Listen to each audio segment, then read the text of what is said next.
Grabe sarap. Ano? Fresh. Grabe! Uulan na. Walang Joe. Uulan na. Kahit umulan, kain pa rin kami. Magandang araw nga pala mga kabayan. Dahil rest day ko na naman ngayong araw na ito, ay naisipan ko na namang pumunta sa dagat para mamana. At para makapagtanggal na rin ng stress mga kabayan. Ito nga pala yung aking ginagawa mga kabayan kapag ako'y walang pasok, ang mamana. Yan yung aking isa sa kinahihiligan ngayon, ang mamana. At yan ang ating mga nahuli mga kabayan. Ito nga pala mga kabayan yung ating unang sisid dito sa Mabini, Batangas.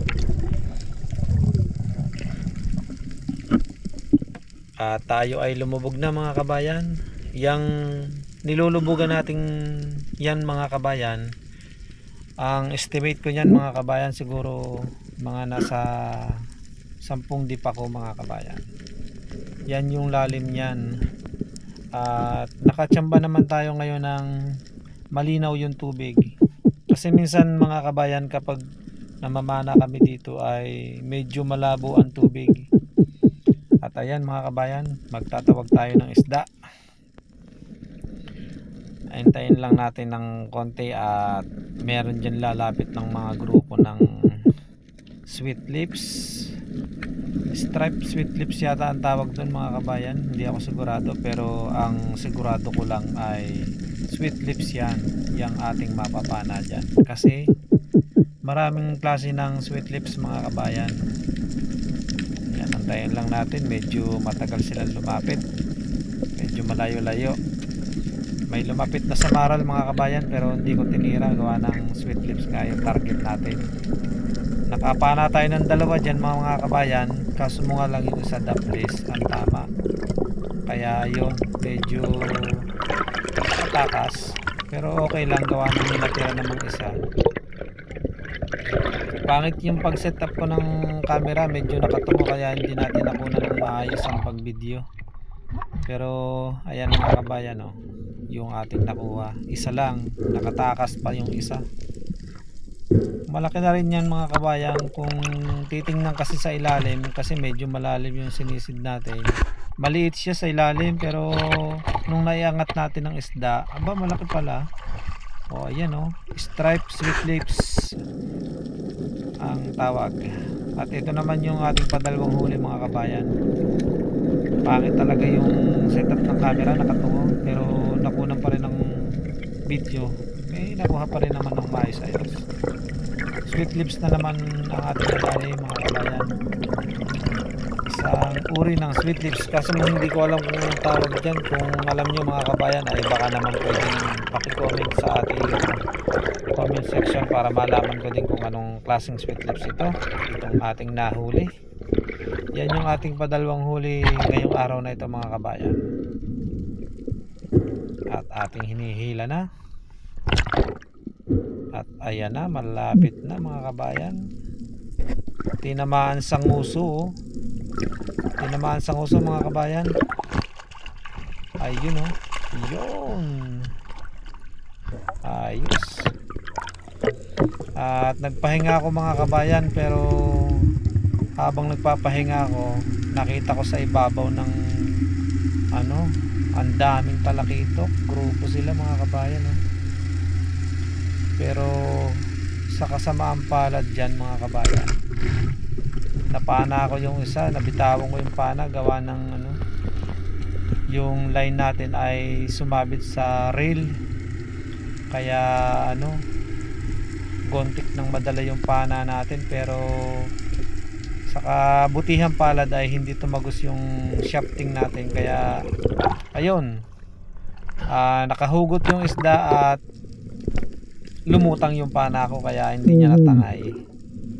Swerte pero malas nakatakas kasi yung isda pero okay lang at least hindi nakuha yung pana ko. At ito nung patatlong huli natin mga kabayan doon ulit sa areang yon. Sweet lips ulit. Napakaganda ng tama kaya walang kapalag-palag. Tinamaan sa batok. At Ayan mga kabayan, dandahan nating inaangat sa ibabaw. Ay, medyo malalim din. First time nga pala natin makasisig ng ganito kalalim mga kabayan. Pinilit ko na gawa ng nandun nakatago yung mga isda eh. Nandun ako nakakakita sa medyo malalim na yun. Kaya doon ako pumapisto lagi, doon ako lumulubog. Ayun, hinahatak na natin. Wala siyang kapalag-palag mga kabayan, gawa ng napakaganda ng tama. Tinamaan ko sa batok. Ayun oh. Kala ko sa ilalim maliit lang, pero nung inangat malaki din. Mga mahigit 1 kilo, mga 1 kilo kalahati ganyan. At ito naman yung pang-apat siguro nating huli. Samaral lang mga kabayan, pero masarap din yan ha. Grupo sila ng samaral mga kabayan, kaso hindi nakita sa video gawa ng pangit yung setup. Kala ko okay na, pero nakatungo pala yung camera natin. At ayun na nga mga kabayan oh, huli ang samaral. Siguro mga kalahating kilo ang timbang samaral nito. Napakasarap ng samaral na yan mga kabayan, lalo na kung pinirito, ihaw yan, sarap yan. Ayun, yung last nating huli mga kabayan. Ayan. Ayos mga kabayan. Pero hindi pa rin ako tatabi dyan mga kabayan, mamamana pa rin ako dyan. Nakaapat na, pang-apat nating huli mga kabayan oh. Sa hasangan tama. Akala ko dito mga kabayan ay talaga makakatsamba na, dahil napakagandang isda ang nagpakita sa akin. First time ko nga palang papana nito oh. Dogtooth tuna. Yung una mga kabayan hindi ko pinana yun, gawa ng dalawa silang magkasama, mas malaki yung nasa huli, kaya yun ang pinili ko. Ang problema, tinamaan ko sa tiyan. Akala ko okay na, ay yung pala napunit yung laman. Ang siste ay yun, nakawala.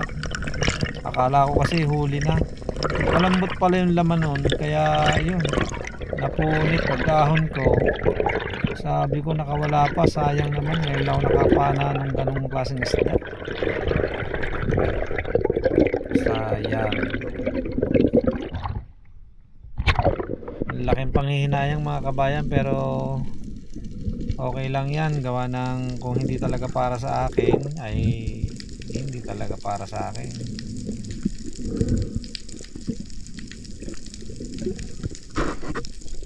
Ito pala ang last na sisid natin mga kabayan. Bali nagpahinga lang ako ng konti at may nakita akong lumalangoy ng mga tribali. Siguro mga tribaling ito, mga nasa 5 kiluhin. Ito pala ang last na sisid natin bago kami tatabi at magpapahinga para magluto ng pagkain at para makabawi ng lakas, gawa ng mamamana pa kami sa pahapon. Ayun oh, hindi tinamaan, kabulok talaga. Ay sayang, siguro mga nasa 5 kilo yung mga jiting yon. Sayang, hindi ko tinamaan. Siguro hindi talaga para sa akin. Bawi na lang ako mamaya pag sa second dive.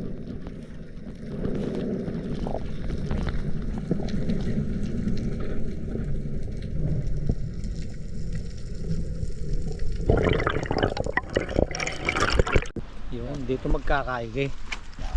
Yan, puta mo. Unahan pa tayo ng mga lahaw. Uy. Masarap din pala ito. Yan oh, nag-ihaw. Talagang inihaw ng todo. Pinilaw natin mga kabayan oh. Oh, nakasama natin. Chap. Boy Tapang at saka si Boss, ano? Sa pangalan to, nakalimutan ko na naman. Jopper. At saka ako. Yun. Oh, kain na. Sarap daw oh. Grabe. Grabe daw oh. Panalo to.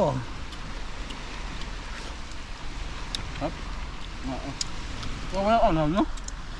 Sakto lang. Takto ha. Dapat na sili ay, di ba? Kainin mo sili. Ano? Panalo ah.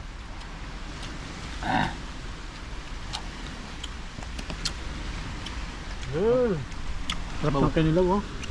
Grabe sarap. Ano? Fresh. Grabe! Uulan na. Walang Joe. Wala Uulan pa, na. kahit umulan, kain pa rin kami.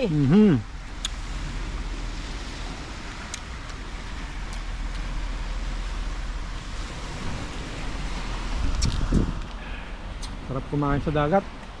Sabing dagat. Mamaya na lang mga kabayan. At amin po, titirahin to.